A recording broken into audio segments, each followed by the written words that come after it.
বাংলা রচনাটি যে দিছিলাম মনে আসেনি আপনাকে? কি রে পাবেল, স্যারে কি নাটক করে? স্যার আজকে ড্রয়িং ক্লাসে বাংলা পড়ালে বুঝলাম না। এলিগেই তো এদের ক্লাস করি না।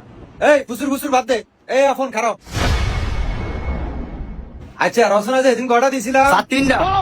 হ্যাঁ গুড, এই হলো আমার একটা ভদ্র ছাত্র। সাব্বাস, ভদ্র ছাত্র।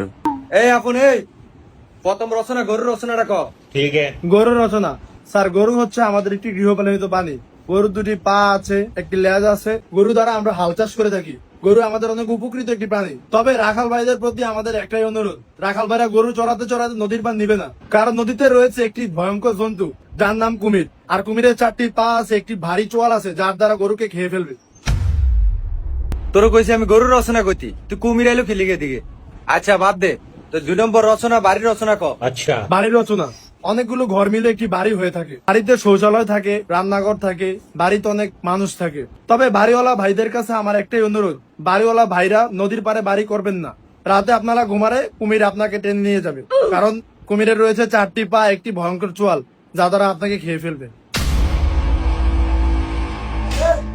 তুই এটার ভিতরে কুমির ঢুকাইলি, তোর আমি কইলাম বাড়ির রচনা কইতে, তুই বারবার যে কুমিরের রচনা ঢুকাস। আচ্ছা এবার 3 নম্বর রচনা ক, নবাব সিরাজউদ্দৌলার পলাশী যুদ্ধের রচনাটা ক। এবার চামো কেমনে কুমির ঢুকাস। পলাশীর প্রান্তরে নবাব সিরাজউদ্দৌলার সাথে ইংরেজদের বাহিনীর লর্ড লাইভের সাথে যুদ্ধ ঘোষিত হয়, এবং সেই যুদ্ধের দায়িত্ব নবাব সিরাজউদ্দৌলা মীর জাফর আলীকে দিয়েছিল। আর সেই যুদ্ধে নবাব সিরাজউদ্দৌলা 53,000 সৈনিক নিয়ে ইংরেজদের 3,000 সৈনিকের কাছে পরাজিত হয়, কারণ নবাব সিরাজউদ্দৌলার যুদ্ধের সেনাপতির দায়িত্ব মীর জাফর আলীকে দেওয়া মানেই খাল কাইটা কুমির আনা।